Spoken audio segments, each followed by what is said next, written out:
Hi friends, this is Jackie Williams, and today I want to share with you another cute project using the vertical greetings stamp set.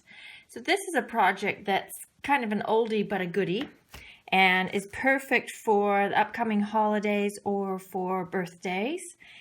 So you've got like a matchbook style card and you open it up and you've got two little pockets, one with a little card in it. This one I've chosen to put happy birthday.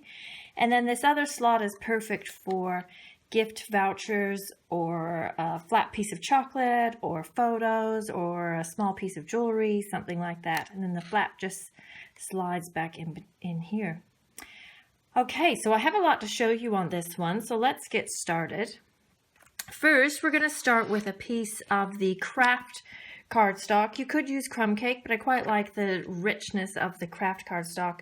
And I've cut this to 4 3/4 inches wide by 8 3/8 inches long. And this is to accommodate the C6 size envelopes. You may want to adjust it just slightly if your envelopes are slightly different sized. So we will score this at 3 1/4 inches and 7 1/8 inches. Okay, and then when we fold this up, there's sort of a right and a wrong side to this cardstock. You can choose which side you prefer, but just be aware that they are slightly different. And you want to get these creases really flat, so you definitely want to use your bone folder for these. Okay, so that basically creates our card shape. Now I'm going to do a little bit of embossing on the top here, this little flap. And I'm choosing to use, this one. And I just want to use this piece here. And I had an issue that when I put this in, it wasn't quite centered. So I kind of did a naughty thing and I just made a little slit here. So then now I can put this particular embossing folder centered and wherever I want it to. So I don't know, something to consider. So we'll just run that through the Big Shot.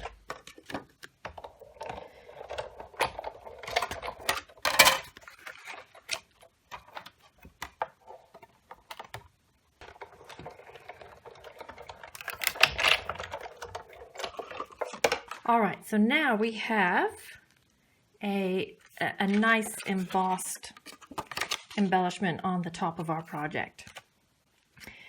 Okay, now the next thing we're going to do is use a bit of the Sweet Sugar Plum ribbon just to create a bit of a background on our project. So I want a piece of probably about that long, and I'm actually going to wrap it from the inside. Oh, I've cut it actually quite long. You don't need it quite this long. Ideally, you'd have it sort of stop about there on both sides just to conserve your ribbon. Okay. Okay, so it's wrapped around like that and like that. Now then, to put the little envelope pockets inside, I'm using just a standard, very vanilla envelope. And what you want to do is seal it up. And then fold that in half with the seal on the inside of the fold. And again, get that nice and flat. And then you want to take that to your trimmer and just trim off just the very end. So basically this will end up being 3 1/8 inches wide. So I've done that already. So you end up with two little open ends here. And then using your fast fuse or a bit of the tear and tape, just run one line of tape down the center and fold that. And then you'll do the same inside your little pocket, just one run of tape down the middle, about there, and then again one more time. And then you'll fold that up. And then you see when you open it, you've got these two pockets here ready-made. Just using the envelope just makes it really nice and easy. Okay, then the next thing we're going to do is just cut a little half circle.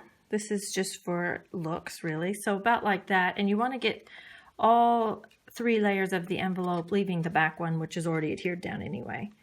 So just a little partial circle there. Okay. And then the next thing we're going to do is just put a little bit of a trim underneath there. And I like to do a bit of a vintage look, but this one I'm just going to go a very light vintage look. Vintage light, I guess. So we're using nice pastel colors and just a few little vintage elements, but not too distressed.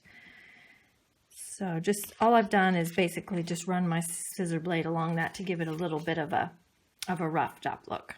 Okay, so that's what we look like so far. Now we just need to do our little front piece. We're nearly there. So to do that, we're using, of course, the vertical greetings. And I'm going to use, where's that stamp set again? I'm going to use the heart topiary, but I'm also going to use this one, because you'll see that I wanted some shorter ones, but basically I'm just going to use the pot and the stem from this one. So let's go ahead and get started. So I've got the taller heart one and then the shorter one, and I've got, let's see, the soft suede Stampin' Right marker, the crumb cake Stampin' Right marker, and the always artichoke, which is a color that I've been using a bit more recently and decided that it's an all right color. So I'm using soft suede on the taller image, and then the always artichoke on the stem. And then we're going to aim to put that about in the middle. Okay, like so. And then I will use the crumb cake and the always artichoke on the shorter one.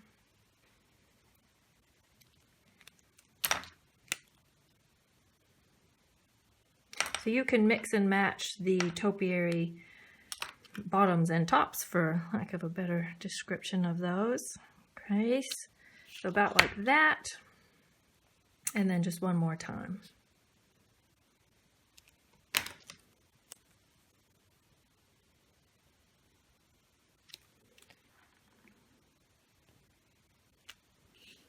Okay, now we just want to put the hearts on top of those. So how will you do that is just getting a scrap piece of vanilla.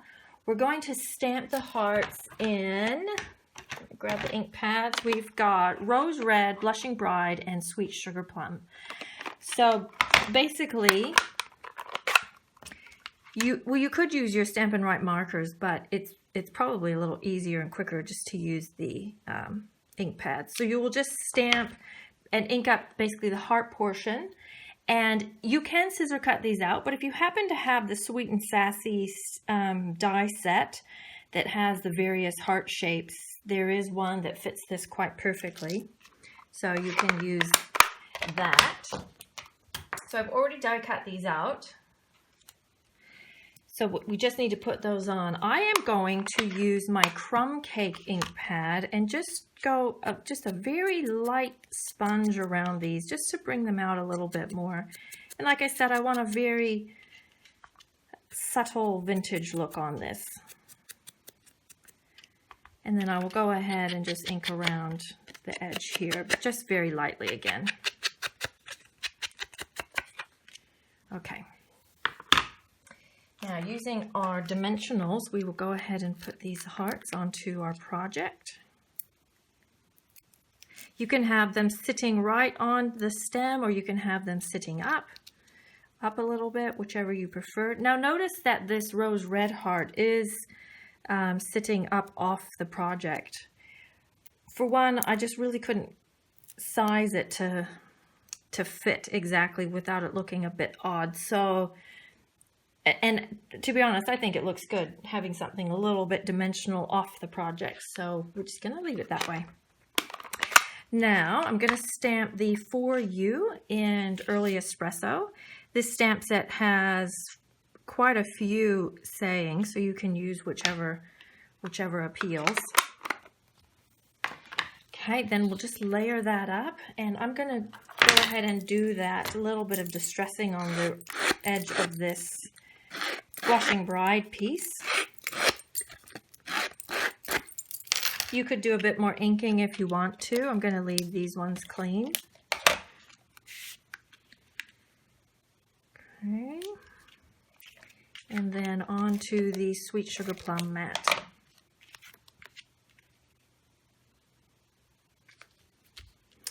All right, now from here, you want to use dimensionals, but you only want to place them at the bottom of the panel. So you could use some of the edge pieces and just put a big strip across the bottom. Oops. Okay, so we're going to place that on like so. So you want it down far enough that you can still see some of this embossing, but also centered so that this heart is kind of centered on that embossing. Okay, so you see that it's loose here because you've only put dimensionals across the bottom. So this flap tucks underneath here. This is why you need those creases nice and flat on all the layers so that it will stay closed.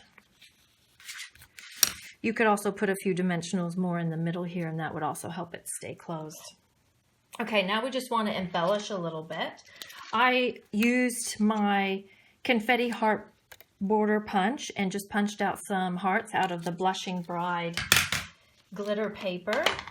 And we'll just use a couple of, well, just one of those actually on the front. So you can, of course, place it wherever you want. I kind of like it off to the right-hand side so that it's kind of hanging off the heart a little bit, about like that. And then I wanted a few little pearls. You could also use rhinestones, whatever suits, whatever you have on hand.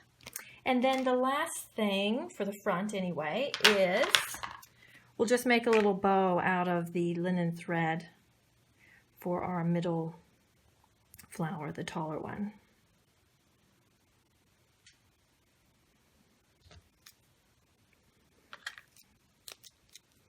Okay, it's not the best bow, but this will do for time. And then we'll just place that on and just give that a little bit of time to dry.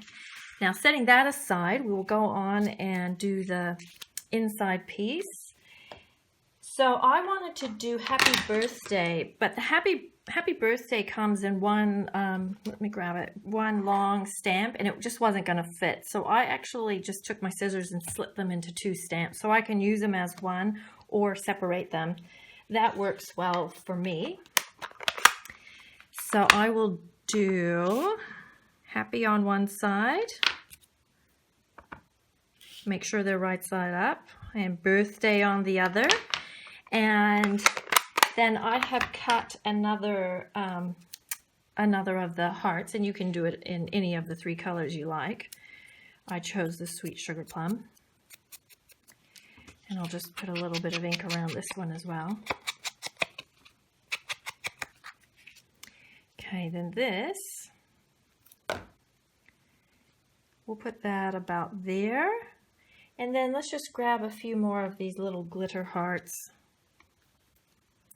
We'll put one there and one there. You can, of course, put many more on if you want to. It punches out about 20 of them, so there's plenty of them. And then last thing, we'll just use a little bit of the Blushing Bride ribbon, and I'll just put that about there. And using a stapler, if I can find it, oh, there it is, we'll just place a little bit of ribbon there, the tag.